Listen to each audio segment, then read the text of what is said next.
Special transmission کے ساتھ آپ کی خدمت میں حاضر ہوں۔ 1442 ہجری کا چاند اب سے کچھ ساعتوں کے بعد ہماری سرزمین پر جو ہے وہ انگلینڈ کی سرزمین پر طلوع ہونے کو ہے، اور غم امام حسین علیہ السلام کی، عزائے امام حسین علیہ السلام کی خوشبو سے جہان جو ہے وہ معطر ہوتا چلا جا رہا ہے۔ جن جن ممالک میں چاند ہو چکا ہے وہاں کی فضا سوگوار ہو گئی ہے، اور غم حسین کی خوشبو نے ان ممالک کو اپنی لپیٹ میں لے لیا ہے۔ کچھ ساعتوں کے بعد بھی ہمیں یہ سعادت حاصل ہونے والی ہے۔ تو یہ اسپیشل پروگرام ہے استقبال ماہ محرم کے حوالے سے۔ اس میں مختلف جہتوں کے ساتھ گفتگو ہوگی، کس طرح سے ہمیں کیا آداب ہیں، ائمہ علیہ السلام استقبال ماہ محرم کس طرح سے کیا کرتے تھے، کیا کچھ تاریخوں میں لکھا، ہماری کیا ذمہ داریاں ہیں، کیا اسلوب ہونا چاہیے، ان تمام چیزوں کو لے کر جو ہے وہ آپ کی خدمت میں حاضر ہیں۔ اور اس موضوع کو اس کے ساتھ اس کے اوپر گفتگو کرنے کے لیے ہمارے ساتھ موجود ہیں علامہ سید شہریار رضا آقی صاحب۔ قبلہ آپ کی خدمت میں سلام بھی عرض کریں گے اور فرصہ بھی پیش کریں گے۔ وعلیکم السلام، اعظم اللہ اجورنا و اجورکم۔ جزاک اللہ قبلہ، جزاک اللہ قبلہ۔ جیسے کہ ابھی ہم نے کہا کہ سن 1442 ہجری کا جو ہے وہ چاند جو کچھ ساعتوں کے بعد جو ہے وہ یہاں پر بھی انشاءاللہ جو ہے وہ طلوع ہو جائے گا۔ پوری دنیا میں کم و بیش بعض جگہوں سے اطلاعات موصول ہو رہی ہیں کہ محرم کا چاند ہو گیا ہے اور عزائے حسین ابن علی کے سلسلے جو ہے وہ جاری ہو گئے ہیں۔ تو قبلہ آداب استقبال ماہ محرم کیا ہیں، اور ائمہ علیہ السلام کس طرح سے محرم کے اس پردرد اور غمگین چاند کا استقبال کیا کرتے تھے، کیا تاریخ ہمیں کیا بتاتی ہے؟ بسم اللہ الرحمن الرحیم، الحمدللہ رب العالمین، وصلی اللہ علی محمد وآلہ الطاہرین، ولعنۃ اللہ علی اعدائہم اجمعین الی قیام یوم الدین۔ محرم کا چاند نظر آتے ہی جو سیرت اور سنت اور روش رہی ہے ائمہ اہل بیت علیہم السلام کی، وہ یہ تھی کہ ہمیشہ محزون ہو جاتے تھے اور زندگی کے روٹین ان کے چینج ہو جاتے تھے۔ حتیٰ روایتوں میں ملتا ہے کہ پھر ان کو کبھی کسی نے مسکراتے ہوئے نہیں دیکھا اس دوران۔ اور جو سب سے اہم کام تھا وہ تھا مصائب امام حسین علیہ السلام کو، اور اگر جنرلی کہا جائے تو فضائل اور مصائب اہل بیت علیہ السلام کو نشر کرنا، جو بھی میڈیم کیوں نہ ہو۔ لہٰذا خود وہ نثر کے ذریعے سے اور ان کے اصحاب نثر کے ذریعے سے، احادیث کے ذریعے سے، ان واقعات کو بیان کرنے کے ذریعے سے، اور بعض افراد جو اس وقت شعر کہتے تھے تو وہ اشعار کے ذریعے سے مصائب کو پھیلاتے تھے۔ صحیح۔ اسی میں اضافہ کروں کہ پانی پینے کے وقت بھی توجہ دلائی گئی کہ امام حسین کو یاد رکھو، اور اس کی وجہ یہی تھی کہ زندگی کے مختلف مرحلوں میں امام حسین علیہ السلام کو فراموش نہ کیا جائے۔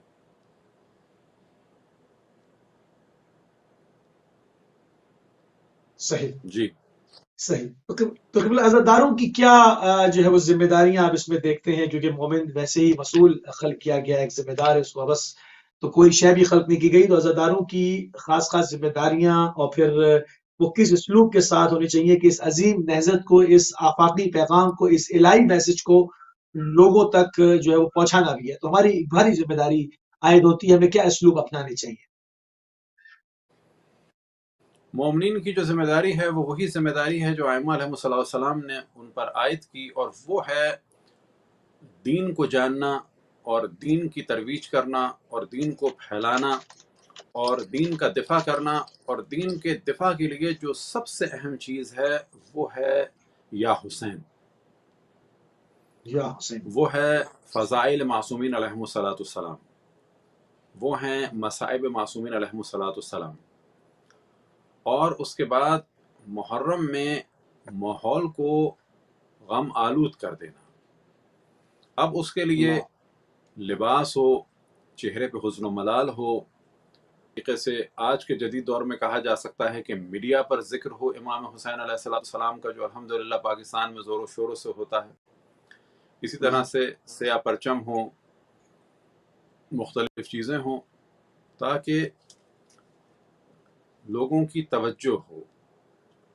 اور دو چیزیں ہیں کہ جن کو ہمارے یہاں بھی ہمارے لوگ خلط کر دیتے ہیں اور نہیں جانتے. عزاداری کی ساری چیزیں حزن و ملال کے لیے نہیں ہیں. عزاداری کی اکثر چیزیں جو ہیں وہ غم امام حسین کو اجاگر کرنے کے لیے اور باقی رکھنے کے لیے ہیں، چاہے ان سے بے شک رونا نہ آئے. جی، مثال کے طور پر جیسے صحیح سیاہ پرچم، ان سے آپ کو رونا تو نہیں آ رہا، لیکن یہ ضروری ہے توجہ دلانے کے لیے کچھ ہوا ہے نا ایام میں. صحیح صحیح. اچھا ایام کورونا کے چل رہے ہیں، پوری دنیا کو جو ہے نا اس وائرس نے بھی اپنی کا شکار، اپنے ہدف کا شکار بنایا ہوا ہے، اور اب اس میں ماہ محرم کا آغاز ہو گیا پوری دنیا میں. تو ہم کس طرح سے، کیونکہ پیغام رکے گا تو ہے نہیں، کیونکہ یہ خدائی وعدہ ہے، کسی صورت نہیں رکے گا. لوگ شفٹ ہو گئے آن لائن مجالس کے اوپر، مختلف اور ذریعوں کو ڈھونڈ لیا ہے. اس وقت اور نوجوانوں کی آپ کیا کیا ذمہ داریاں دیکھتے ہیں، اور ہمیں کیا طریقہ اپنانا چاہیے کہ عزاداری کو زیادہ سے زیادہ اس میں کوئی خلل نہیں پڑ پائے، چاہے کورونا ہو یا کچھ بھی ہو؟ کیا کہیں گے اس میں؟ دیکھیں، پہلی بات تو یہ ہے کہ فرض کریں اس وقت کوئی عالمی جنگ چل رہی ہوتی تو ظاہر ہے تھوڑا سا اثر تو پڑتا.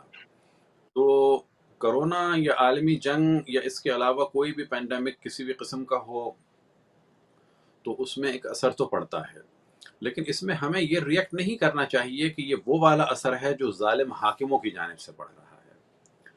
مثال کے طور پر ظالم حاکم ذکر امام حسین علیہ السلام کو روکیں، یا بنو امیہ کے ایجنٹ ذکر امام حسین علیہ السلام کو روکیں، تو وہاں پر ریزسٹنس دکھانا ایک الگ موضوع ہے. لیکن وبا کے دوران یہ وہ والی سچویشن نہیں ہے کہ یہاں پر ریزسٹنس دکھایا جائے. یہاں پر ہمیں ایک کلچرڈ قوم ہونے کا ثبوت دینا ہے، اور وہ ہم ہیں کہ پینڈیمک میں، وبا میں جو بھی میڈیکلی ریکوائرمنٹس ہیں ان کو پورا کیا جائے. اور ان کو پورا کرنا قطعاً وہ والی چیز نہیں ہے کہ جو ظالم حاکم یا دشمنان اہل بیت عزاداری کو لمیٹڈ کر رہے ہوں. اس لمیٹیشن میں اور اس لمیٹیشن میں فرق ہے، لہٰذا اس لمیٹیشن کے لیے الگ ریئیکشن ہونا چاہیے، اس لمیٹیشن کے لیے جو ہے وہ ایک الگ ہونا ہمارے لیے چاہیے. اہتمام ہونا چاہیے. ان کو ایک نہیں سمجھنا چاہیے. تو پہلا کام جو جرنلی ہے وہ ہے ہر اعتبار سے معصومین علیہم السلام کی شخصیت کو اجاگر کرنا، اور تاریخ اسلام میں کیا ہوا اور ان کے مصائب کو بیان کرنا. آج کے دور میں اس کووڈ-19 کی وجہ سے جو ہماری ذمہ داری ہے کہ ہم پھیلنے کا سبب نہ بنیں، اور ہر جگہ انتہائی احترام سے اور اہتمام سے اور عزاداری کریں، لیکن اس شرط کے ساتھ کہ کسی کو بھی نقصان نہ ہو. کیونکہ بنو امیہ کے یہ ایجنٹ بیٹھے ہیں، اور آپ دیکھ چکے ہیں ماہ رمضان میں انہوں نے کس قسم کی حرکتیں کی. اور یہ لوگ ظاہر ہے کہ مسلمانوں کے رسول کے ذکر سے بھی چڑھتے ہیں، اور مسلمانوں کے رسول کی آل کے ذکر سے، خصوصاً ان کے نواسے کے ذکر سے چڑھتے ہیں. اور یہی وجہ ہے کہ نام لیتے ہیں رسول اللہ صلی اللہ علیہ وسلم کا، لیکن وہ جن سے محبت کرتے ہیں یہ ان سے محبت نہیں کرتے، اور جن سے وہ محبت کرتے ہیں ان کے مصائب پر یہ لوگ خوش ہوتے ہیں. تو ہمیں ان کو الگ کلاس میں رکھنا چاہیے، اور الگ ان کا حساب رکھنا چاہیے، اور وبا کا الگ حساب رکھنا چاہیے. بالکل صحیح، بالکل صحیح. بہت عمدہ، اور ساتھ ہی بہت سوری عمدہ. ایک بات یہ کہ ہمارے کہا جاتا ہے مولا وارث ہے، یاد رکھیں نہیں، اللہ نے ہمیشہ احتیاط بتائی ہے، اور انبیاء اور ائمہ بھی ہمیشہ احتیاط بھی کرتے تھے اور علاج بھی کرتے تھے. جی بالکل ٹھیک، بالکل ٹھیک. اچھا، میں تھوڑی سی عزاداری کی تاریخ پہ بات کر لیں، میں تھوڑی سی فروعی معاملات کو اور ڈسکس کریں گے، کیونکہ ابھی جو ہے وہ ایک چاند ہو رہا ہے، اور ہمارے سامنے جو ہے وہ پورے 2 مہینے 8 دن موجود ہیں. ہم اس میں عزاداری کریں گے. اس میں بہت سارے چیلنجز بھی یقیناً جو ہے وہ ان سے بھی ہر سال ہی نبرد آزما ہونا پڑتا ہے، اور ہر سال کے اور ایک ہر زمانے کے مختلف چیلنجز بھی ہوا کرتے ہیں. اس کو بھی دیکھیں گے، اپنے آداب کو بھی دیکھیں گے، تھوڑی سی تاریخ کے اوپر گفتگو بھی ہو جائے، تاکہ جو ہمارے اس وقت ناظرین ہمارے ساتھ جڑے ہوئے ہیں، جو ہمارے نوجوان ہیں، وہ اس پروگرام سے زیادہ جو ہے وہ استفادہ کر سکیں، کہ تھوڑا سا کہ عزاداری کہاں سے شروع ہوئی، اس کا محل وقوع کیا تھا، اس کے آداب کیا تھے، اس میں کیا حکم امام ہے، کیا مطلب اس کا ہدف کیا ہے، کیوں شروع ہوئی؟ دیکھیں، اگر عزاداری امام حسین یا امام حسین علیہ السلام پر گریے کا ذکر کیا جائے تو اس کو چند مرحلوں میں تقسیم کیا جا سکتا ہے۔ صحیح۔ عزاداری انبیاء کے درمیان، لہذا بعض روایات ملتی ہیں کہ انہیں بھی جب خبر ہوئی اور انہوں نے نام دیکھا امام حسین علیہ السلام کا حضرت آدم نے، تو اس نام کو سن کے ان کو ایک حزن و ملال سا ہوا اور انہوں نے سبب پوچھا، تو اس وقت بھی امام حسین کے مصائب کو سن کے انہوں نے گریہ فرمایا۔ یہی سنت اور روش رہی دیگر انبیاء علیہ السلام کی۔ تو ایک مرحلہ تو عزاداری کا وہ ہے کہ حتیٰ رسول اللہ صلی اللہ علیہ وسلم سے پہلے ایک مرحلہ ہے کہ جس کو زیادہ فوکس کیا جا سکتا ہے امام حسین علیہ السلام کی شہادت سے پہلے اور پھر امام حسین علیہ السلام کی شہادت کے بعد۔ امام حسین علیہ السلام کی شہادت سے پہلے جو امام حسین پر گریہ ہوا، وہ سب سے پہلے رسول اللہ صلی اللہ علیہ وآلہ وسلم نے فرمایا، یا یہ کہا جا سکتا ہے کہ سب سے پہلے جنہوں نے مصائب امام حسین علیہ السلام پڑھے اور مجلس برپا کی، وہ حضرت جبرائیل علیہ السلام تھے، اور سب سے پہلے جو سامع تھے اور مصائب اہل بیت علیہ السلام کو سننے والے تھے، وہ ذات تھی ذات مطہر مقدس رسول اللہ صلی اللہ علیہ وآلہ وسلم۔ اس کے بعد جو اگلا مرحلہ ہے تو کہہ سکتے ہیں ہم کہ پھر مجلس پڑھنے والے تھے اور مصائب بیان کرنے والے کی ذات تھی ذات مطہر رسول اللہ صلی اللہ علیہ وسلم، اور مصائب سننے والوں میں سے تھے مولا امیر المؤمنین علیہ السلام اور حضرت فاطمہ الزہرا صلوات اللہ وسلام علیہ۔ پھر اگلے مرحلے میں ہم دیکھتے ہیں کہ آپ نے یعنی رسول اللہ صلی اللہ علیہ وسلم نے یہ مصائب آگے اصحاب تک بیان کیے اور ازواج تک بیان کیے، خصوصاً حضرت ام المؤمنین ام سلمہ صلوات اللہ وسلام علیہا، کہ جو بعد حضرت خدیجہ سلام اللہ علیہا صحیح معنی میں مؤمنین کی ماں تھیں، بلکہ اہل بیت کی ماں تھیں، بلکہ مولا امیر المؤمنین و جناب سیدہ کی خصوصاً ماں تھیں۔ انہوں نے ماں ہونے کا حق ادا کیا، وہ بالکل الگ موضوع۔ تو پھر مختلف روایات ملتی ہیں جو کتب شیعہ اور سنی دونوں میں ہیں کہ رسول اللہ صلی اللہ علیہ وسلم پر مختلف ایام میں مختلف ملائکہ آتے تھے اور غم امام حسین کو بیان کرتے تھے اور آپ گریہ فرماتے تھے۔ لہٰذا ایک دفعہ حضرت ام سلمہ سلام اللہ علیہا فرماتی ہیں کہ رسول اللہ صلی اللہ علیہ وسلم آرام فرما رہے تھے اور میں دیکھ رہی تھی کوئی جائے نہیں، لیکن اتنے میں نے دیکھا کہ ایک دم سے رسول اللہ صلی اللہ علیہ وسلم کی گریہ کی آواز آئی۔ میں اندر گئی تو میں نے کیا دیکھا کہ انہوں نے اپنے سینے پہ حسین کو لگایا ہوا، اپنے سینے سے حسین کو لگایا ہوا ہے اور گریہ فرما رہے ہیں۔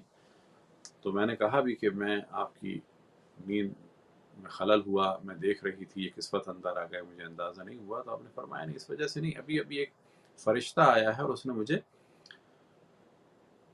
اس جگہ کی مٹی دی ہے کہ جہاں پر میرے حسین کو قتل کیا جائے گا۔ تو یہ اب واقعہ جو تھا ذرا منفرد تھا اس اعتبار سے کہ پہلے صرف خبر دی جاتی تھی، اب جو ہے وہ مٹی دی گئی ہے۔ مٹی دینے کا واقعہ جو ہے وہ اس وقت پیش آیا، پہلے صرف خبر دینے کا واقعہ تھا۔ یہ مٹی رسول اللہ صلی اللہ علیہ وسلم نے حضرت ام سلمہ صلوات اللہ وسلام علیہا کو دی، اور پھر ارشاد فرمایا کہ جس دن یہ مٹی خون میں بدل جائے تو سمجھ لینا کہ میرے حسین کو قتل کر دیا گیا ہے۔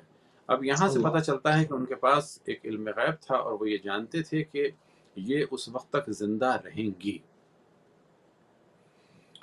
اور وہ اس وقت تک تھیں زندہ، اور اس مقدس امانت کو انہوں نے ان مقدس بی بی ہی کو دیا۔ اور ایک دن جب 61 ہجری میں وہ آرام فرما رہی تھی مدینے میں، تو ایک دم سے انہوں نے خواب میں دیکھا کہ رسول اللہ صلی اللہ علیہ وسلم کے سر پر گرد ہے اور گریہ فرما رہے ہیں، آنکھوں سے آنسو جاری ہیں، اور حضرت ام سلمہ سلام اللہ علیہ گھبرا کے جو ہے پوچھتی ہیں کہ کیا ہوا، تو انہوں نے فرمایا کہ میرے حسین کو کربلا میں قتل کر دیا گیا۔ امام حسین تو کربلا جا ہی چکے تھے۔ تو حضرت ام سلمہ گھبرا کے اٹھیں اور تیزی سے گئیں، اس صندوق کو کھولا۔ اب عمر بھی ان کی زیادہ تھی، کیا ان کی کیفیت ہوگی سمجھ لیں کہ وہ صحیح معنی میں ماں تھی، اور ان کے لیے بہت بڑا فخر تھا کہ وہ ماں تھیں کن کی، حضرت فاطمہ کی، مولا امیر المومنین کی، اور امام حسن امام حسین کی۔ تو یہ ان کے لیے بہت بڑا فخر تھا، اور واقعاً ماں تھیں۔ تو وہ بہت ہی تیزی سے گئیں، اور کس طرح سے گئی ہوں گی، ظاہر عمر بھی زیادہ، کس طرح سے صدمہ انہوں نے، صدمے والی خبر سن کے گئیں، اور رسول اللہ کا چہرہ ابھی دیکھا ہے کہ جو گرد آلود ہے، سر پہ گرد ہے اور آنکھوں سے آنسو بہ رہے ہیں۔ تو حضرت ام سلمہ کی کیا کیفیت ہوگی، تو واقعاً یہ بیان سے باہر ہے کہ کس طرح سے وہ دوڑتی ہوئی، گرتی ہوئی، سنبھلتی ہوئی، روتی ہوئی، سامنے رسول اللہ کا چہرہ، ادھر خبر ملی کہ امام حسین کو قتل کر دیا گیا ہے، ادھر جا کے انہوں نے صندوق کھولا تو کیا دیکھتی ہیں کہ وہ شیشی کے جس میں کل تک مٹی تھی، خاک تھی، وہ خون میں بدل چکی ہے۔ تو اب یہاں سے ایک نتیجہ نکلا کہ جو میں ہمیشہ کہتا ہوں کہ امام حسین پہ گریہ اور امام حسین کی عزاداری ایک ایسی سنت ہے کہ جس کو رسول اللہ صلی اللہ علیہ وسلم نے اس دنیا میں بھی انجام دیا اور اس دنیا میں بھی انجام دیا۔ یعنی جب حضرت ام سلمہ نے دیکھا ہے تو اس وقت رو رہے تھے، یعنی اتنی منفرد سنت ہے کہ یہاں بھی آپ روئے امام حسین پر، وہاں بھی آپ روئے امام حسین پر، اور اس سنت کو جو ہے وہ معمولی سمجھا جائے۔ خود اگر پوچھا جائے تمام مذاہب اسلامی سے اس روایت کے بارے میں تو یہ دوسرے مذاہب میں بھی پائی جاتی ہے۔ پھر پوچھا جائے کہ جو عمل رسول اللہ صلی اللہ علیہ وسلم انجام دیں وہ سنت ہے، کہ جی ہاں ہے، تو یہ تو ایسی منفرد سنت ہے امام حسین علیہ السلام پر گریا۔ اور یہاں ہمیں اپنی مومنین کو تیار کرنا چاہیے کہ جو ہم سے لوگ سوال کرتے ہیں کہ آپ عزاداری کیوں کرتے ہیں، ہمیں ان سے سوال کرنا چاہیے کہ اگر آپ مسلمان ہیں اور رسول اللہ صلی اللہ علیہ وسلم کو، دیکھیں یہ اصل موضوع ہے، یعنی یہ ہمیں پوچھنا چاہیے کہ آپ حضرت محمد مصطفیٰ صلی اللہ علیہ وسلم ہی کو نبی مانتے ہیں یا کسی اور کو؟ صحیح۔ اور پھر پوچھنا چاہیے کہ ان کے یہ نواسی نواسوں کے ساتھ ظلم ہوا تو آپ کو غم نہیں محسوس ہوتا؟ آپ یہ کہتے ہیں کہ شیعوں نے مار دیا، چلو جی شیعوں نے مار دیا ہوگا، غم تو مناؤ بھئی۔ وہ شیعہ تمہارے حساب سے یزید تھا، اس پہ اور اس کے باپ پہ لعنت بھیجو۔ وہ شیعہ تمہارے حساب سے عمر سعد تھا، لعنت بھیجو اس پر، اس کے باپ پر۔ عمر سعد کون تھا؟ سعد ابن ابی وقاص کا بیٹا تھا۔ ہم نہیں لعنت بھیج رہے، ان سے کہہ رہے ہیں، وہ سمجھ رہے ہیں نا شیعہ ہیں تو بھیجو لعنت۔ شمر کون تھا؟ صحابی کا بیٹا تھا، ذوالجوشن کا۔ شمر کے باپ سے روایتیں ہیں، شمر اس سلسلے میں موجود ہے، بخاری میں روایت ہے۔ اشد بن قیس الکندی۔ اشد بن قیس کے بچے تھے اس میں۔ تو سوال یہ پیدا ہوتا ہے اشد بن قیس کون ہے؟ جناب ابوبکر کا بہنوئی ہے، اس کے بچے کون ہیں؟ حضرت ابوبکر کے جو ہیں بھانجے ہیں۔ تو یہ شیعہ سے تو لعنت بھیجو ان پہ اور ان کے خاندان پہ۔ جی صحیح۔ اچھا قبلہ، یہ پھر یہ سلسلہ آگے بڑھتا ہے اور اس میں جو ہے وہ ائمہ اہل بیت علیہ السلام کے زمانے سے تھوڑا سا چاہتے ہیں اس کی یہاں تاریخی تک آ پہلوؤں گیا پہ۔ کہ رسول اللہ صلی اللہ علیہ وسلم کے دور تک آ گیا۔ تو یہ سمجھیں ایک ہم نے دور بیان کر دیا شہادت امام حسین سے پہلے امام حسین پر گریا، وہ عزاداری ہے۔ اور اب جو پہلی عزاداری ہے امام حسین علیہ السلام پر، اور وہ پھر رسول اللہ صلی اللہ علیہ وسلم ہی نے فرمائی، اور اس عالم میں، یعنی جیسے ہی امام حسین شہید ہوئے ہیں تو بلا شک حضرت زینب کو وہ بھی اسی وقت روئی ہوں گی، لیکن رسول اللہ صلی اللہ علیہ وسلم کا رونا مقدم ہے۔ بس کہا جائے گا کہ امام حسین کی ولادت پہ بھی رسول اللہ صلی اللہ علیہ وسلم نے گریہ فرمایا، امام حسین کی شہادت پر اس عالم میں سب سے پہلے اگر کسی نے گریہ فرمایا تو وہ ذات مطہر و مقدس ہے، پیغمبر اسلام حضرت محمد مصطفیٰ صلی اللہ علیہ وسلم۔ اب آ جائیں اس دنیا میں عزاداری کا جو سلسلہ ہوا، تو سب سے پہلے جو ہوا حضرت زینب، حضرت ام کلثوم اور جو باقی بیویاں تھیں خصوصاً مولا امیر المومنین کی صاحبزادیاں رقیہ بنت علی، خدیجہ بنت علی، صفیہ بنت علی، فاطمہ بنت علی، ام الکرام بنت علی، اور اسی طرح سے حضرت عقیل کی بہویں تھیں، امام حسن علیہ السلام کی ازواج اور بیٹیاں، امام حسین علیہ السلام کی ازواج اور بیٹیاں، اور باقی جو شہدائے کربلا کی ازواج تھیں، بیٹیاں تھیں، اور جو بھی بیویاں تھیں، ان سب نے یہاں سے عزاداری کا سلسلہ شروع کیا، اور خصوصاً امام زین العابدین علیہ السلام۔ اب یہ سلسلہ یہاں سے سمجھیں، عزاداری کا سلسلہ شروع ہوا، اور 11 محرم کو ان لوگوں کو اسیر کر کے کوفہ لے جایا گیا ولد الزنا ابن ولد الزنا عبید اللہ ابن زیاد خبیث ملعون کے دربار میں۔ اور یہ جملہ ہے ولد الزنا ابن ولد الزنا، کو میرا جملہ نہیں ہے، خود امام حسین علیہ السلام کا جملہ ہے، الا ان الدعی ابن الدعی وابن الدعی قد رکزنی بین اثنتین بین سلۃ و ذلہ، کہ آگاہ ہو جاؤ کہ یہ ولد الزنا ابن ولد الزنا، اس نے مجھے 2 امر کے درمیان مختار کر دیا ہے، یا میں ذلت اختیار کروں یا تلوار اٹھاؤں۔ تو اس کے دربار میں جو گریہ ہوا، تو وہاں پر ہم دیکھتے ہیں 2 چیزیں ہیں، ایک فضائل اور مقام محمد والے محمد کو بیان کرنا، اور دوسرا ہے مصائب کو بیان کرنا اور دشمنوں کی معرفی کرنا۔ یہ 3 چیزیں جو ہیں وہ ہمیں ہر جگہ کی عزاداری میں ملتی ہیں، اور یہ ضرور ہونا چاہیے۔ اس کے علاوہ جو بعض دیگر فقی مسائل ہیں، پولیٹیکل ایشوز ہیں، کرنٹ افیئرز ہیں، اخلاقی موضوعات ہیں، وہ سب تو ہوں، لیکن مین جو چیز ہے فضائل محمد والے محمد علیہ السلام، مصائب محمد والے محمد علیہ السلام، اور دشمنوں کی معرفی کی، سب کچھ کس نے کیا؟ صحیح۔ یہ سلسلہ چلتا رہا تو اب کہا جا سکتا ہے کہ یہ قافلہ پھر کوفے سے دمشق پہنچا، سارے راستے یہ سب خطبوں کا، یہ سب مجلسیں تھیں، عزاداری تھی۔ پھر اس کے بعد یزید ملعون خبیث کے دربار میں یہ سلسلہ ہوا، عزاداری کا ہوا سلسلہ۔ پھر رہائی کے بعد جو ہے بڑے پیمانے پہ ہوا، پھر اس کے بعد واپسی میں کربلا پہ ہوا، کربلا سے واپسی میں دوبارہ مدینہ میں سلسلہ شروع ہوا۔ مدینہ میں جو عزاداری کا سلسلہ تھا، اس میں حضرت ام المؤمنین حضرت ام سلمہ سلام اللہ علیہ، مولا امیر المؤمنین علیہ السلام کی زوجہ کربلا میں تھیں، جناب حضرت لیلہ بنت مسعود ابن خالد، وہ عزاداری کی بانیوں میں سے تھیں۔ اب یہ سب کے سب کربلا پہنچے ہیں، معذرت مدینہ پہنچے ہیں، اور مدینہ میں اب یہاں پر ظاہر تعداد بڑھ گئی ہے۔ اب ان میں جو تعداد بڑھی اور اضافہ ہوا ہے، تو ان میں سب سے اول ہیں حضرت ام سلمہ سلام اللہ علیہ، پھر مولا امیر المؤمنین کی زوجہ ہیں وہاں پر حضرت ام البنین یعنی حضرت فاطمہ کلابیہ، حضرت عباس علیہ السلام کی والدہ، اور وہاں پر ہیں حضرت عقیل کی بیٹیاں اور باقی بنی ہاشم۔ حضرت عقیل کی بیٹیوں میں سے ایک بہت ہی جو نامور ہستی تھیں اور بہت ہی سر فہرست ہستی تھیں، اور خاندان عقیل میں وہ حضرت زینب کی طرح سے تھیں، وہ تھیں حضرت ام لقمان سلام اللہ علیہ۔ یہ حضرت ام لقمان بالکل حضرت زینب سلام اللہ علیہ جیسی تھی اس خاندان میں، یعنی علم میں، فضل میں، کرم میں، شجاعت میں، اور وسعت نظری میں۔ حتیٰ حضرت زینب سلام اللہ علیہ کہ ان سے بعض مشورے ہوتے تھے، تو وہ وہاں پر عزاداری کی بانیوں میں سے تھیں۔ تو یہ تو بات ہو گئی فوراً مدینہ پہنچنے کے بعد۔ پھر یہ عزاداری کا سلسلہ رہا، اور بہت بڑے پیمانے پہ رہا، اور کھانے پینے کا اہتمام امام زین العابدین علیہ السلام فرماتے تھے، اور صرف حکم یہ تھا کہ گریہ کیا جائے۔ یہ عزاداری کا سلسلہ بہت بڑے پیمانے پر صبح شام جو رہا، یہ جب تک کہ حضرت مختار رضوان اللہ تعالی علیہ کہ خدا ان کے درجات کو بلند سے بلند فرمائے، اور ان کی توہین کرنے والوں کی ہدایت فرمائے، کہ جو ہمارے ان کے خلاف دشمن تو کہتے ہی تھے، دوستوں نے بھی شروع کر دیا، جو اتنے ناعاقبت اندیش ہیں کہ اس وقت اگر کسی نے حضرت زینب کے روضے کا دفاع کیا ہے، چاہے وہ اپنے ہوں، چاہے وہ پرائے ہوں، چاہے وہ کافر ہوں، کیا ان کی ہم مخالفت کر سکتے ہیں؟ نہیں کرتے۔ مثال کے طور پر اگر رشین سولجرز نے وہاں پر ٹیکنیکل سپورٹ دی یا پولیٹیکل سپورٹ پوٹین نے کی، کیا ہم اس کی مذمت کریں گے؟ نہیں کریں گے۔ کیوں؟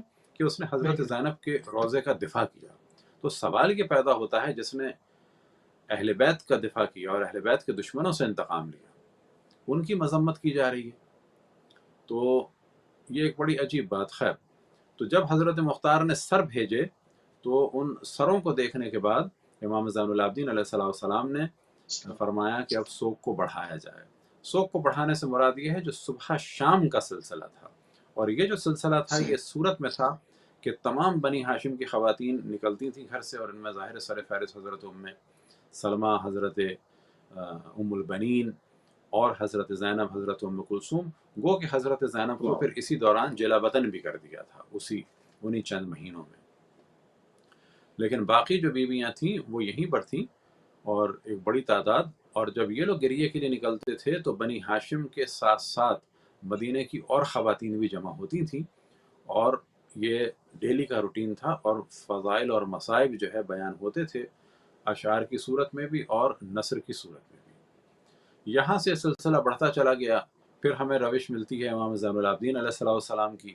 اس کو جاری رکھیں کیونکہ پھر یہ آپ نے تاریخ کہی ہو، تاریخ تو چل رہی ہے. پھر یہ بالکل صحیح، تو بالکل امام صحیح. زین العابدین علیہ السلام کی روش ہے کہ وہ گریہ فرماتے ہیں. اب آپ دیکھیں کہ وہ حج میں ہیں، وہاں پر بھی گریہ فرما رہے ہیں، اور وہ قصائی کی دکان سے گزرتے ہیں تو وہاں پر بھی امام حسین کو کسی نہ کسی طرح سے ذکر لے آتے ہیں، توجہ دلاتے ہیں.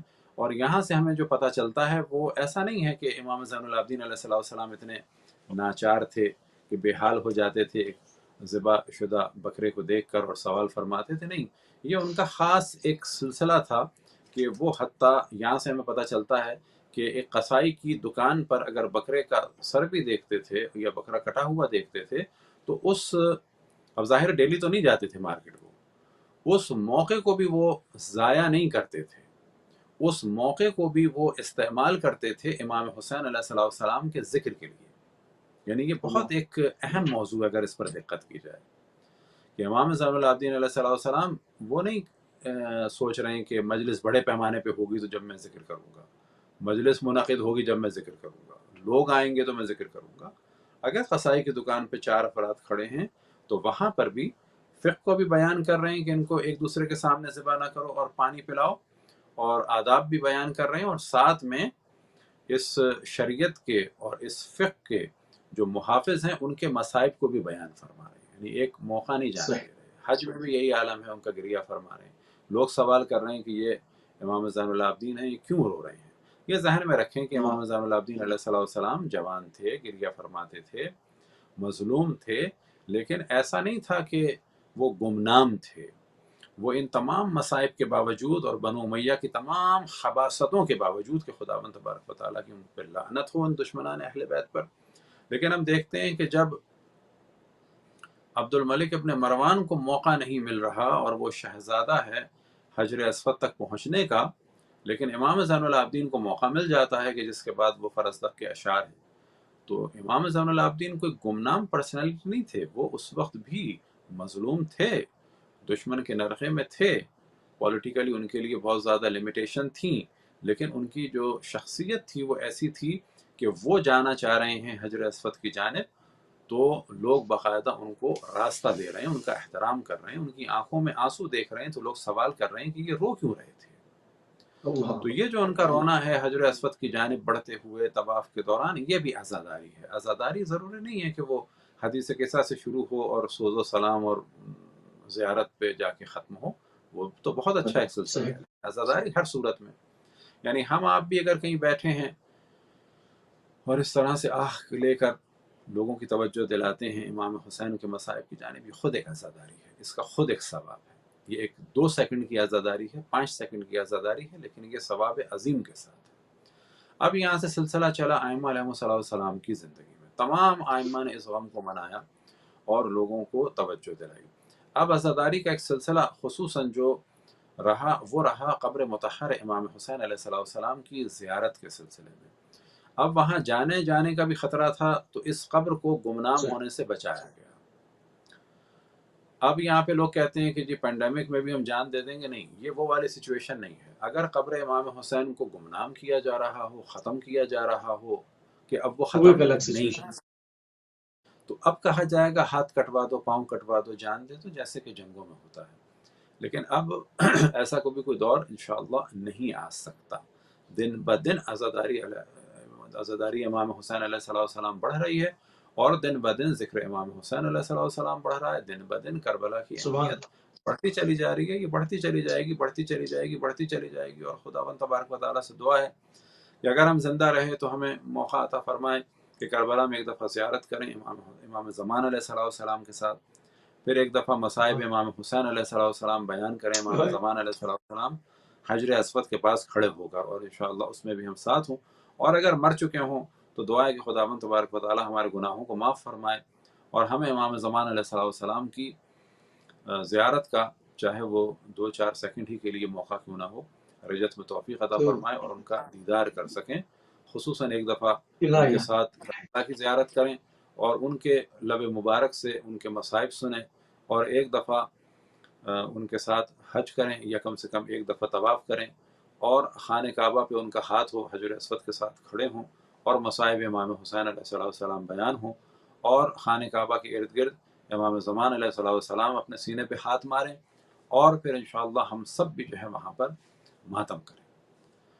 اور خداوند تبارک و تعالی اگر ہمارے کچھ نیک کام ہیں تو ان کے بدلے میں یہ توفیق ہمیں ضرور عطا فرمائے، اور جو گناہ ہیں اس کے لیے ہم حاضر ہیں کہ گناہوں کی سزا کو بھگتیں گے، اور اگر شفاعت کے قابل ہیں تو دعا ہے کہ خداوند تبارک و تعالی ہماری مغفرت فرمائے، ہمیں معاف فرمائے، اور ائمہ علیہ السلام کی شفاعت ہمارے شامل حال ہو.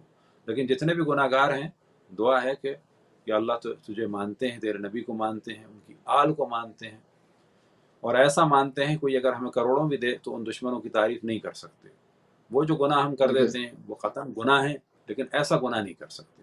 تو بس جو محبت ہے ہمیں محمد والے محمد سے، اس کے صدقے میں توفیق عطا فرما کہ امام زمان کے ساتھ انشاءاللہ ایک دفعہ عزاداری کریں کربلا میں بھی اور خانہ کعبہ کے پاس بھی. تو یہ عزاداری کا سلسلہ جو ہے وہ ائمہ کی زندگی میں چلتا رہا، بڑھتا رہا، اور خصوصاً متوکل ملعون خبیث کے جو گو کہ عباسی تھا، اور عباسی عام طور پہ تفضیلی تھے اور مولا امیر المومنین کے فضائل کو بیان کرنے میں ان کو کوئی آر نہیں تھا، لیکن یہ جو متوکل تھا یہ ناسبی تھا.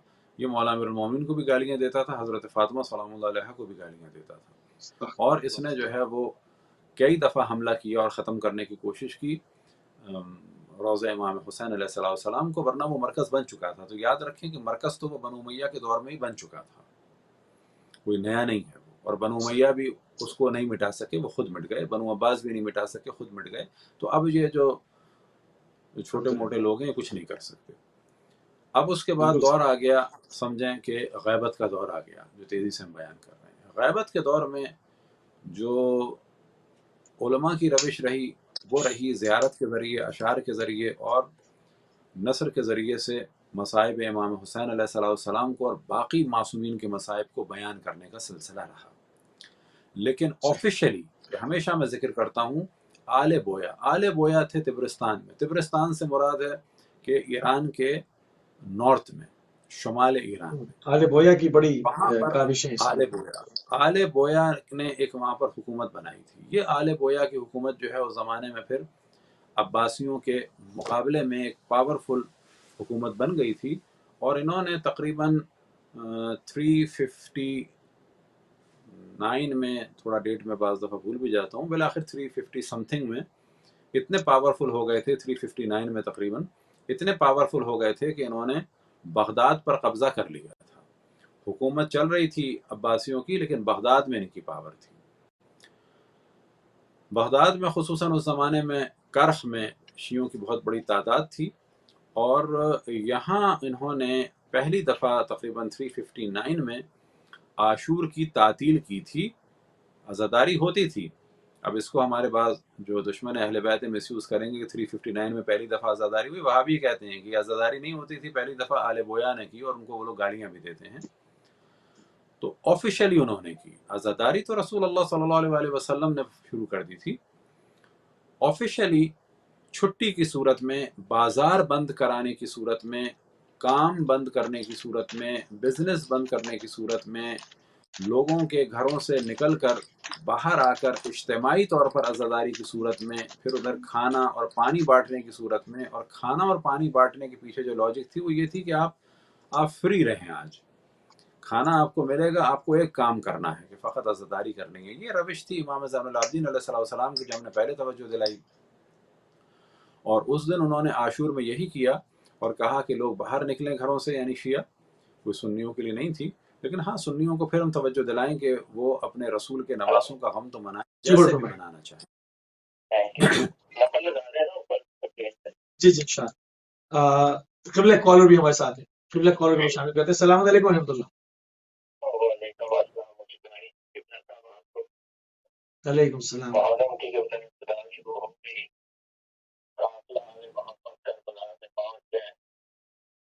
کربلا کو کربلا معلّہ بنانے کے لیے پہنچ گئے وہاں پہ. قلعہ صاحب ابھی ابتدا ہے، پہلا دن ہے، سوالات بھی ہوں گے، لیکن وقت کے ساتھ ساتھ سوالات بھی آگے آگے بڑھتے جائیں گے. ابتدائی سوالات میں صرف آپ سے میں صرف یہ پوچھنا چاہتا ہوں کہ مجھے صرف اتنا بتا دیں کہ جب یہ امام حسین علیہ السلام جب مدینے سے چلے تھے تو ان کا مشن کیوں یہ بنا، کیوں دین بچانے کے لیے وہ نکلے مدینے سے؟ کیا مدینے میں مسلمان نہیں تھے؟ یا مدینے کے لوگ کلمہ نہیں کرتے تھے، باوجود باقی نبی نہیں مانتے تھے؟ یہ ساری چیزیں وہاں موجود تھیں، تو پھر کون سی ایسی چیز مسلمانوں میں آ گئی کہ جس کے لیے مولا کو جانا پڑا، مدینہ چھوڑنا پڑا، مدینہ چھوڑ کے کربلا کی طرف بچوں کو لے کے جانا پڑا؟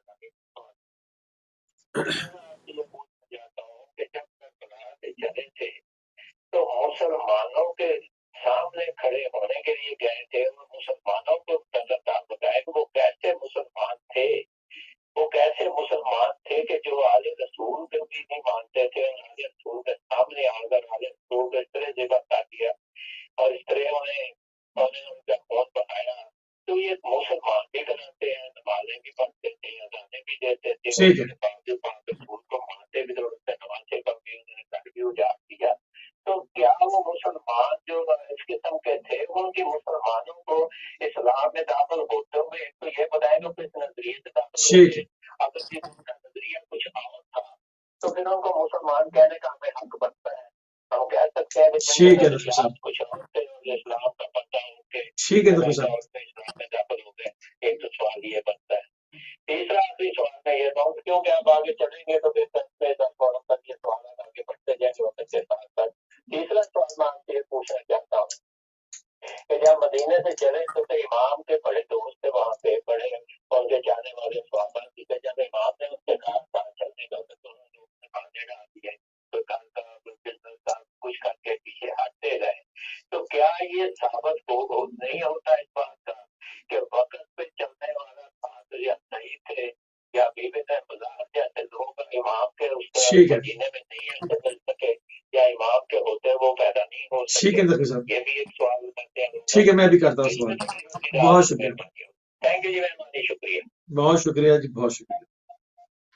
جی شیخ حافظ صاحب، پہلے اپنی ہم تاریخ کو تھوڑا سا تیزی کے ساتھ مکمل کر لیں تو پھر ان مسائل ان کا سوال پوری طرح مجھے سمجھ میں بھی نہیں آیا، جو سمجھ میں آیا جواب دے دیں گے. تو یہ سلسلہ رہا آل بویا. آل بویا کے بعد جو ہے سب سے آل بویا نے عزاداری شروع نہیں کی، یہ ایک غلط ہو جائے گی بات، بلکہ کہنا چاہیے کہ آل بویا نے حکومتی سطح پر جو تعطیل کی صورت میں اور بڑے پیمانے پہ تھی وہ انہوں نے شروع کی سرکاری طور پر. اور اس کے بعد پھر سلسلہ رہا خصوصاً پھر تمام دنیا میں جو جہاں جہاں پر شیعہ تھے، بحرین میں تھے، اسی طریقے سے بحرین سے متصل قطیف وغیرہ سب تھا وہاں مدینے میں، اور یہ ہر جگہ عزاداری کا سلسلہ رہا.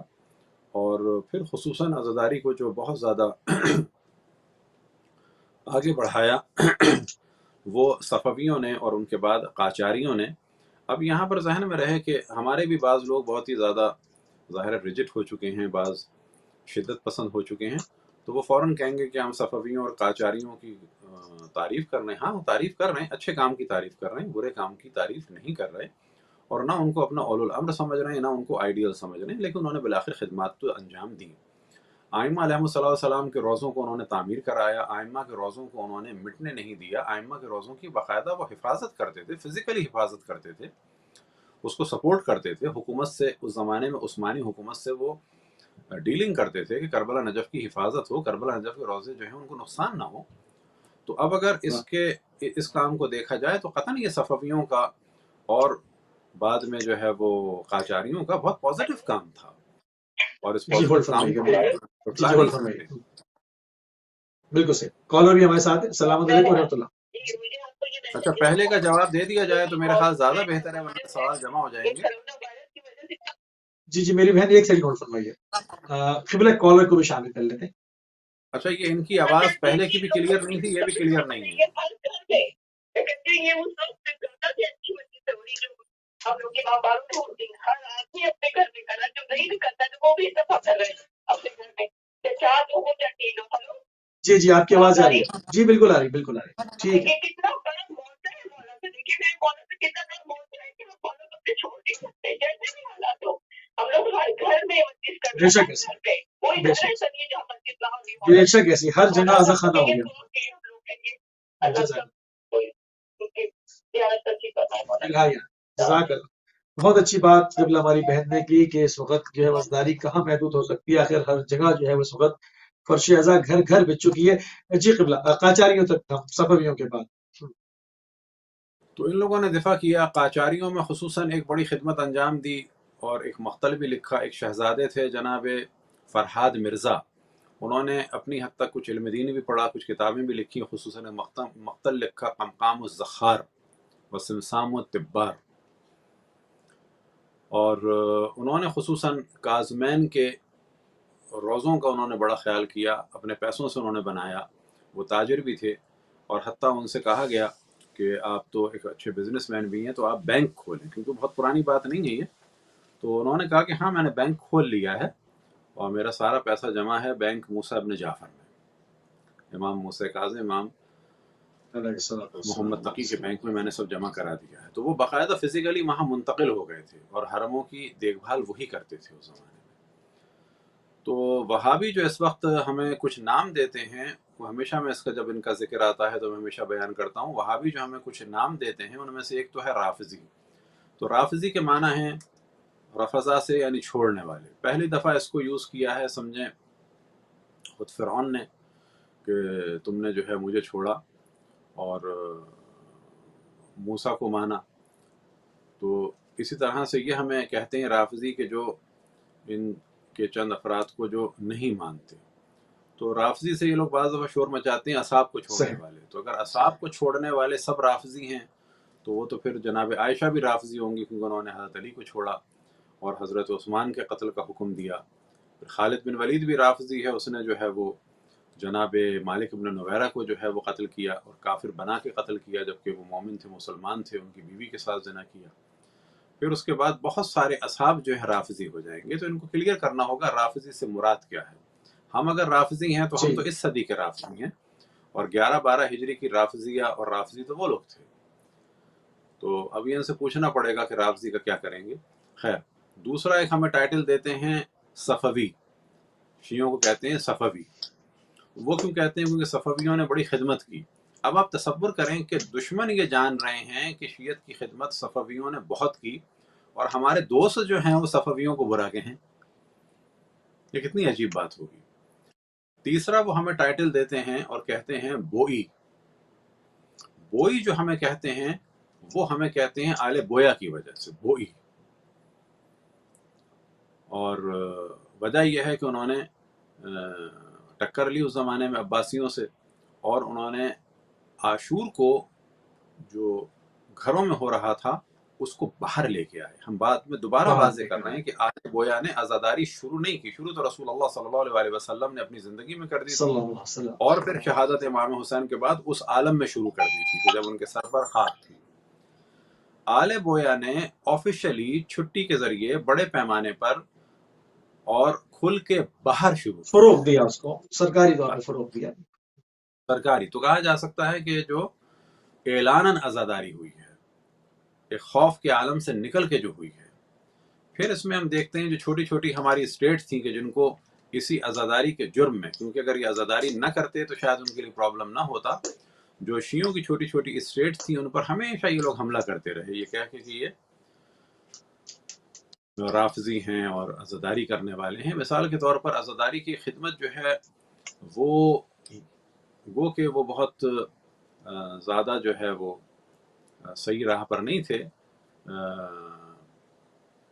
مغرب سے مراد مراکو میں سادات حسنی گئی تھی، جن میں سے حکومت قائم کی تھی ادریسیوں نے، تو ادریسیوں نے عزاداری کو باقی رکھا، لیکن پولیٹیکلی کیونکہ وہ دوسرے فرقوں میں داخل ہوتے گئے تو ختم ہو گئے۔ یہی بات ہم آج کہتے ہیں کہ ہم تمام مسلمانوں کو مسلمان مانتے ہیں، سب کا احترام ہے، مسلمان تو مسلمان، ہم تمام ادیان کا احترام کرتے ہیں، بے لیکن شک ہے ادیان کے احترام کے ساتھ ساتھ ہمیں ان کی ٹیچنگ کو اپنے اندر داخل نہیں کرنا ہے، اس بالکل سے صحیح. مذہب اور دین ختم ہو جاتے ہیں۔ آج بھی ہمارے یہاں شدت چل رہی ہے کہ اتحاد کے نام پر جو ہے وہ اپنے عقائد کو چھوڑ رہے ہیں۔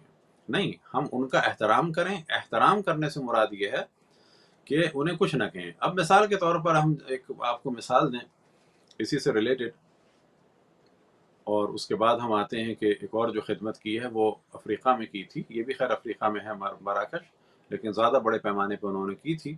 تو تو آج ہم اودھ کی مثال طرف دیں کہ جائیں گے فرض ابھی. کریں کہ پورے انڈیا پاکستان میں قائدیانی بہت ہو جائیں، صحیح، یا آپ رکھ لیں انگلینڈ میں یا امریکہ میں یا کینیڈا میں قائدیانی ظاہر اپنے آپ کو مسلمان ہی کہتے ہیں، اور اگر ہم ان کو الگ ریلیجن سمجھیں بھی تو سمجھیں، ہم ان کو مسلمان نہ مانیں، لیکن فرض کریں وہ یہاں بل پاس کرا دیں کینیڈا میں یا امریکہ میں یا انگلینڈ میں کہ مرزا غلام احمد کے خلاف کوئی بھی چیز یہاں پر نہیں ہوگی، سمجھیں ایک بل پاس ہو جاتا ہے کہ کسی بھی ریلیجس لیڈر یا کسی بھی ریلیجس پرسنالٹی کو، چاہے وہ رام ہوں، چاہے وہ لکشمن ہوں، چاہے وہ بدھا ہوں، چاہے وہ کنفیوشس ہوں، اور چاہے وہ رسول اللہ صلی اللہ علیہ وآلہ وسلم ہوں، چاہے وہ انبیاء بنی اسرائیل ہوں، چاہے وہ حضرت عیسیٰ ہوں، جیزس کرائسٹ ہوں، اور چاہے وہ مثال کے طور پر گرو نانک ہوں، چاہے وہ گرو گوبندہ سنگھ ہوں، اور چاہے وہ مثال کے طور پہ اہل سنت کے خلفاء ہوں، اور چاہے مرزا غلام احمد ہوں، اگر یہ قانون پاس ہو جاتا ہے اور اہل سنت سے کہا جاتا ہے کہ تم بھی مرزا غلام احمد کے ساتھ جو ہے پیس بی اپاؤن لگاؤ، پیس بی اپاؤن ہم لگاؤ، تو کیا کریں گے یہ لوگ؟ یا یہ کہ بے شک ان کو گالیاں نہیں دیں گے، لیکن آیا یہ کہیں گے نہیں کہیں گے کہ یہ ہمارے نبی نہیں ہیں، ہم ان کو جھوٹا سمجھتے ہیں؟ یہ بھی نہیں کہیں گے۔ تو ان سے سوال کیا جائے کل کو اگر یہاں پر ان کے لیے پریشر ڈیولپ ہو جائے تو یہ کیا کریں گے؟ تو احترام سب کا ہے، لیکن کسی کو ہم اپنے اوپر مسلط نہیں ہونے دیں گے، اصل موضوع یہ ہے۔ ہم انڈیا میں گائے کو ٹھیک نہیں ہے. ماریں گے، لیکن گائے کا پیشاب نہیں پیئیں گے، اس کو ماتا نہیں کہیں گے، اور رام کا احترام کریں گے لیکن ان کو بھگوان نہیں کہیں گے۔ تو اسی طرح دیکھیے سے تمام یہ مذاہب جو کے احترام کے تمام مذاہب کے احترام کے کا قائل ہیں. احترام کریں، ہاں سب کا احترام کریں گے، مسلط نہیں ہونے دیں گے۔ اگر مسلط کرو گے تو پھر یہ ہمارا حق ہے کہ پھر ہم ان کے حقائق کھول کھول کے بیان کریں، جتنا مسلط کرو گے اتنا کھل کے آئیں گے۔ ٹھیک ہے. اچھا اصل اودھ موضوع اودھ یہ کا ہے۔ جہاں پر جی ہاں. اچھا اب یہ جو ہے وہ ایک جو رہ گئے ان کا حق نہ ضائع ہو، جو بہت بڑے پیمانے پر عزاداری کا سلسلہ شروع کیا تھا وہ خلفائے فاطمیوں نے کیا تھا، کہ ان کو بھی جی ہمیں ہاں ذکر بعد کرنا میں چاہیے۔ خلفائے فاطمیوں سے مراد نصرے. یہ ہے کہ اسماعیلی خلفاء نے۔ اب وہاں پر عقیدتی اختلاف تھا امامت کے موضوع پر، لیکن عزاداری انہوں نے بہت بڑے پیمانے پہ کی تھی، حتیٰ وہاں پر بھی قاہرہ میں سب بزنس وغیرہ بند ہوتا تھا، روڈوں پہ ماتم ہوتا تھا، اور جگہ جگہ جو ہے وہ اونٹ نہر کیے جاتے تھے اور کھانے پکتے تھے، اور عاشور کا دن جو ہے حزن و ملال کا دن تھا۔ پھر جب یہ ملعون خبیث ایوبی، خصوصاً صلاح الدین ایوبی وغیرہ نے ان کو ختم کیا، تو ایک ہی دن میں کئی ہزار شیعوں کو وہاں پر قتل کیا۔ اچھا وہاں پر جو شیعہ تھے وہ اسماعیلی شیعہ بھی تھے، اثنا عشری شیعہ بھی تھے، ان کو وہاں پر قتل کیا، اور عاشور کو اس کا ٹارگٹ تھا کہ عاشور کو اور غم امام حسین کو ختم کرنا ہے، اور اس نے ایسا ختم کیا کہ بعد میں عاشور کا اس نے نام رکھ دیا تھا عید الظفر۔ اور یہ عید الظفر والا کانسیپٹ اب تک یہ نارتھ افریقہ کے بعض علاقوں میں اور خصوصاً فلسطین میں چل رہا ہے، عید الظفر۔ اور یہاں سے اب ہم آتے ہیں کہ انڈیا میں عزاداری کی بہت خدمت ہوئی، اور خداوند تبارک و تعالیٰ ان تمام نوابین کو اور راجاؤں کو کہ جنہوں نے عزاداری کی خدمت کی، اور ان کے ساتھ جو ان کے شعراء تھے اور درباری بھی تھے، ان سب کے درجات کو بلند سے بلند فرمائے۔ ان کو ہم ولی اپنا اول الامر نہیں سمجھتے، ان کو اپنا آئیڈیل نہیں سمجھتے، ان کے جو گناہ ہیں ان کے لیے ہم دعا کرتے ہیں کہ ان کو گناہوں کو معاف فرمائے۔ اب اگر وہ رقص و موسیقی میں فسق و فجور میں تھے تو قطعاً گناہ گار تھے، وہ ہمارے لیے آئیڈیل نہیں ہیں، اور اللہ انہیں گناہوں کو معاف فرمائے۔ لیکن وہ اپنے تمام فسق و فجور کے بعد اگر تھے، ظاہر کچھ ان میں سے تھے، سب نہیں، لیکن وہ دشمن خدا، دشمن رسول، دشمن اہل بیت نہیں تھے۔ ان کا مقایسہ ایک دشمن خدا سے نہیں ہو سکتا، ان کا مقایسہ ایک بالکل دشمن صحیح رسول اللہ سے نہیں ہو سکتا، ان کا مقایسہ دشمن صحیح اہل بیت سے نہیں ہو سکتا۔ دشمن اہل بیت بے شک نمازیں پڑھیں، وہ کتب اہل سنت کے حساب سے بھی، روایات اہل سنت کے حساب سے بھی مسلم روایات ہیں کہ جو بھی علی کا دشمن ہے وہ منافق ہے۔ لا يحبك الا مؤمن ولا يبغضك الا منافق، علی کو تم سے کوئی محبت نہیں کر سکتا، جو بخاری کی روایت، مسلم کی روایت ہے، سوائے مومن کے کوئی بغض نہیں رکھ سکتا۔ مومن کیا بغض، جنگ تو بہت بڑی بات ہے، بغض دل کی چیز ہے، بغض نہیں رکھ سکتا مگر یہ کہ وہ منافق ہے۔ جس کے دل میں بغض ہے، منافق بغض ہوگا۔ نظر نہیں آتا، لیکن اگر کسی کی زبان سے نفرت نظر آ رہی ہے، ہاتھ سے نفرت نظر آ رہی ہے، ہاتھ میں تلوار نظر آ رہی ہے، وہ حملہ کر کے ان کو قتل کرنا چاہ رہا ہے، تو وہ تو قطعاً منافق ہے۔ تو ان راجاؤں کا قطعاً مقایسہ نہیں کیا جا سکتا دشمنان خدا، دشمنان رسول اور دشمنان اہل بیت سے، یہ چیز ذہن میں رہے۔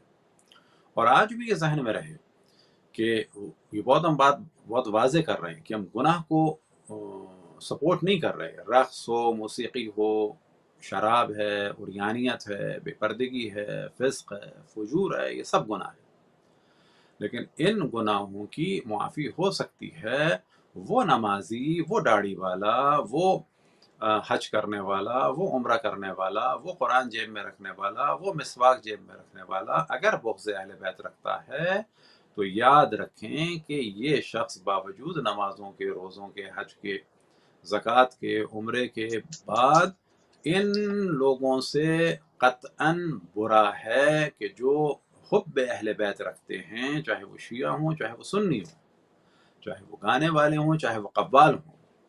وجہ یہ ہے کہ رقص ہو، موسیقی ہو، فسق ہو، فجور ہے، شراب، گناہیں گناہیں گناہیں گناہیں گناہیں، ایسے کام انجام دینے والا قطعاً فاسق ہے، فاسق ہے، فاسق ہے، لیکن کیونکہ وہ دشمن اہل بیت نہیں ہے تو وہ ان نمازیوں سے، ان داڑھی والوں سے قطعاً بہتر ہے جو بغض اہل بیت رکھتے ہیں۔ یہ بات کلیئر اور بالکل اظہر بن شمس ہے۔ یاد رکھیں کہ یہ بات میں کہہ دوں، جب لوگوں کو چڑ ہوتی ہے ہماری بات سے تو اور ہو جانے دیں۔ اس وقت اتفاق سے آپ کو تعجب ہوگا کہ مختلف گروپس میں یہاں کینیڈا کے یہ 4-5 لوگ، ان کو دشمنان اہل بیت کی پڑی بھی ہے کہ ان کو گفتگو نہ کرنے دی جائے، یہ ان کا ذکر کرتے ہیں اور اس سے لوگوں کا دل دکھے گا، آپ کو تعجب ہوگا۔ بہت واضح بات ہے، وہ افراد، یہ دوبارہ ہم واضح کہہ دیں کہ جو یہ خود روایت ہے رسول اللہ صلی اللہ علیہ وسلم سے کہ جو میرے اہل بیت سے بغض رکھتا ہے وہ تمام عمر نمازیں پڑھے، روزے رکھے اور حتیٰ مقام اور رکن کے درمیان مر جائے، اس کے بعد بھی جو ہے اس کے اعمال قبول نہیں ہوں گے، جہنم میں ڈالا جائے گا۔ تو ان داڑھیوں پہ، ان پردوں پہ، ان نقابوں پر اور ان تلاوت قرآن پر، اس حفظ قرآن پر، اس طریقے سے حج اور عمرے پر نہیں جانا چاہیے۔ معیار جو رسول اللہ صلی اللہ علیہ وسلم نے انجام دیا، پہلی چیز ہے اللہ، رسول اللہ اور اہل بیت علیہم السلام۔ اس وقت اللہ رسول اللہ میں کوئی ڈسکشن نہیں کرتا، اس وقت جو معیار رسول اللہ صلی اللہ علیہ وسلم نے قرار دیا ہے وہ حب اہل بیت ہے۔ حب اہل بیت والا شرابی بہتر ہے، ہم شراب کو قطعاً کہہ رہے ہیں حرام ہے، حرام ہے، حرام ہے، پینے والا فاسق ہے، فاسق ہے، فاسق ہے، لیکن وہ بہتر ہے اس سے کہ جو نمازی اور بغض اہل بیت رکھتا ہے۔ یہ ہمیں بات بالکل واضح ماننی چاہیے۔ بالکل صحیح، بالکل صحیح۔ راجاؤں نے یہ ضمن بات آ گئی، بڑی خدمات انجام دی، اللہ ان کے درجات کو بلند فرمائے اس خدمت کی وجہ سے، اور جو ان کے گناہ ہیں ان کو معاف فرمائے۔ پھر اس کے بعد جو ہمارے شعراء نے خدمات انجام دی، اللہ ان کے درجات کو بلند سے بلند فرمائے۔ اچھا، شعراء کے اوپر اور ذاکرین کے اس کے اوپر کوئی خاص حق بھی امام صادق علیہ السلام نے بیان فرمایا، اور ان کی ایک خاص رسپیکٹ کا حکم ہے۔ قال فینا بیتا بنى اللہ فی الجنت بیتا، جس نے ہمارے لیے ایک شعر کہا اللہ اس کے لیے جنت میں گھر بنائے گا۔ سبحان اللہ۔ تو شعراء کا بہت احترام ہے، لیکن ہاں شعراء بھی ہمارے بعض دفعہ ذرا حد سے آگے بڑھ جاتے ہیں، تو یاد رکھیں کہ شعراء کا بہت احترام ہے، اور ہم جو ہیں ان کے ہاتھ بھی چومیں کیونکہ وہ اہل بیت کے خدمت گزار ہیں، لیکن ائمہ علیہم الصلوۃ والسلام نے جو شاگرد تیار کیے وہ شعراء تیار نہیں کیے۔ ہاں انہوں نے کہا کہ ایک میڈیم شعر ہے اور کوئی شعر کہتا تھا تو اس کو سپورٹ بھی کرتے تھے، لیکن آئمہ نے نہ خود اشعار کہے ایز اے شاعر بن کے، وہ کہ بعض دفعہ اشعار کا استعمال کیا انہوں نے، لیکن اپنے آپ کو شاعر نہیں ظاہر کیا، اور نہ آئمہ نے شاعر بنائے۔ پھر ہم بیان کریں، شعراء کا بہت احترام ہے، لیکن ہر چیز کی ایک حد و حدود ہے۔ یہ بعض دفعہ لوگ شور کرتے ہیں کہ جی آئمہ جو ہیں شعراء کو سنتے تھے، ہاں سنتے تھے، کیونکہ ان کی روش یہ تھی کہ جو بھی غم امام حسین بیان کرے، جس میڈیم سے بیان کرے، اس کو سپورٹ کرتے تھے بالکل صحیح. اور دیتے بھی تھے، لیکن انہوں نے نہ خود اشعار کہے اور نہ اپنے شاگرد تیار کیے اشعار، ان کے کوئی بھی شاگرد جو ہے شاعر نہیں تھے۔ پھر ہم کہہ رہے ہیں تیسری دفعہ شعراء کا بہت احترام ہے، ہر اس فرد کا احترام ہے جو اہل بیت کی خدمت کرے، ہر اس فرد کا احترام ہے جو اہل بیت سے محبت کرے، ہر اس فرد کا احترام ہے جو اہل بیت کے لیے اور غم امام حسین کے لیے چاہے جھاڑو لگائے، چاہے گلی صاف کرے، جو جتنا ہے۔ میں ہمیشہ پاکستان میں کہتا تھا کہ میں اس وقت ممبر پہ بیٹھا ہوں، ممکن ہے اور قطعاً ایسا ہے کہ مجھ سے قطعاً بہت بڑا مقام ہے اس کا کہ جس نے یہ چاندنیاں بچھائی ہیں اور جس نے گلی صاف کی ہے، جس نے چھڑکاؤ کیا ہے، جس نے کنکر ہٹائے ہیں، کیونکہ معاملہ یہاں پر عشق کا ہے۔ میں ممبر پہ بیٹھا ہوں، میرے دل میں ممکن ہے وہ عشق نہ ہو اہل بیت کا، اور جس نے چند کنکر اٹھائے ہیں اس گلی میں صفائی کے لیے وہ بڑے خلوص سے واہ. اٹھائے ہوں، تو اس کا مقام زیادہ ہو شاید۔ سبحان. تو ہاں ذاکرین کے صحیح. بارے میں قبلہ تو بتائیں، ہمارے یہاں چل رہا ہے ذاکرین علماء کا ٹکراؤ، تو اس کے ہم بالکل خلاف ہیں۔ پاکستان میں، انڈیا میں جو خدمت ذاکرین نے انجام دی ہے، ہاں جو غلط بات ہے وہ غلط بات ہے، اور اس معاملے میں ہماری کلپس وغیرہ موجود ہیں، ہم نے اس میں کوئی جو ہے وہ ہم نے واضح کہا کہ کوئی پیٹی بھائی ہمارا نہیں ہے، کہ جو غلط بات ہے غلط بات ہے۔ ذاکر کی غلط بات ہے اس کو بھی ہم نے کنڈیم کیا، اور جو علماء کی غلط بات تھی اس کو بھی ہم نے کنڈیم کیا، کیونکہ شیعت سے نہیں ہم کھیلنے دیں گے۔ اللہ ہمیں توفیق دے۔ بعض کہتے ہیں یہ جو ٹھیکیدار بنا ہوا ہے، نہیں، ہم ٹھیکیدار نہیں، آدم کی عصمت سے کھیلنے دیں گے، نہ کسی اور سے، چاہے وہ توحید سے کھیلے کوئی ذاکر، اس کا بھی ہم نے شور مچایا، چاہے امام حسین کی اور حضرت عباس کی یوم ولادت انچولی میں دھمال ہو، اس کا بھی شور ہم نے مچایا جبکہ ہم نئے نئے آئے تھے۔ معاملہ یہ نہیں ہے، ہمارا کسی سے ٹکراؤ نہیں ہے، شیعت کے کلچر کو خراب نہیں ہونے دینا ہے، جو ہم کر سکتے سبحان ہیں اللہ. وہ کر دیتے ہیں، ہم بول سکتے ہیں بول صحیح. دیتے ہیں، نہ کسی کی آبرو کو خراب کرتے ہیں، نہ کسی کی شکل کا مذاق بناتے ہیں، نہ کسی کی آواز کا مذاق بناتے ہیں، نہ کسی کے جی. خاندان کا قبلہ ہمارے مذاق پاس بناتے ہیں۔ صرف 6-7 منٹ رہ گئے، 6-7 منٹ رہ گئے، اور تیزی کے ساتھ ہم گزریں گے، 1-2 پوائنٹ ہمارے رہ گئے ہیں۔ بعض دفعہ جی جی اسراف کا بھی شور ہوتا ہے کہ اس کے بجائے یہ کر لو اور یہ کر لو۔ عزاداری کے اندر جو پیسہ لگایا جاتا ہے اس کا کیا درجہ ہے نگاہ معصومین علیہ السلام، کیونکہ بعض لوگ اس کو اسراف کا نام دے کر شریعت کی ہی تلوار سے اور شریعت پر ہی ضربے جی جی، مارتے ہیں۔ اس پر جی اتفاق ہاں، سے اس اس پہ پر تھوڑی سی آپ کی. ہمارے بڑا اچھا کلپ بھی ہے جو تفصیل سے ہے، وہ ہر سال ہم اس کو نشر بھی کرتے ہیں۔ لیکن پہلی بات یہ ہے کہ عزاداری اور ہر کام اللہ سبحانہ و تعالیٰ کی خوشنودی کے لیے ہونا چاہیے۔ دوسری بات یہ ہے کہ فرض کریں ہم حج پہ جائیں اور حج کے لیے جو ہے وہ پورا ایک چارٹر پلین کر لیں اور سوتے ہوئے اور ٹہلتے ہوئے، یا ایسا چارٹر پلین کریں کہ جس کے اندر سوئمنگ پول لگا ہو، تو کہا جائے گا یہ بھی اچھا کام نہیں ہے۔ اسراف اگر اس صورت میں ہو رہا ہے، مثال کے طور پر ایک دیگ کی جگہ 10 دیگیں پک رہی ہیں اور اس کے بعد ان کو گٹر میں پھینکا جا رہا ہے یا ندی میں پھینکا جا رہا ہے، وہ قطعاً حرام ہے۔ لیکن اگر 10 دیگیں پکا کر آپ بانٹ رہے ہیں، جیسے کہ ہم افریقہ میں تھے تو وہاں پر ہم نے مشورہ دیا، اللہ کا شکر ہے اسی سال یہ کام ہوا، میں نے کہا کھانا پکاؤ، یہ خاص جگہ ہم تھے، ممکن ہے بعض جگہ کام پہلے سے ہو رہا ہو، ایک جگہ کا خود ہم نے مشورہ دیا تھا اور کہا تھا کہ صرف لوگوں کو بتاؤ کہ یہ پروفٹ آف اسلام کے نواسے کو آج قتل کیا گیا تھا، ان کا نام حسین تھا، میں نے کہا صرف حسین، بس امام حسین، ان کو یاد کرا دو لفظ، بس اس سے زیادہ کچھ نہیں، اور کھانا بانٹو۔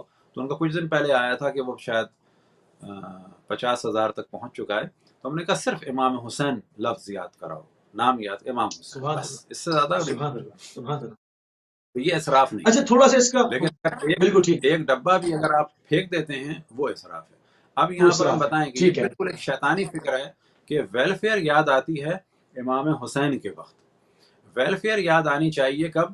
ویلفیئر یاد آنی چاہیے شادی میں، ولیمے میں، جہیز میں، بری میں، سفر میں، تفریح میں، ہوٹل میں، وہاں ویلفیئر یاد آنی چاہیے۔ امام حسین کے پاس جو ویلفیئر یاد آتی ہے یہ شیطانی ویلفیئر ہے۔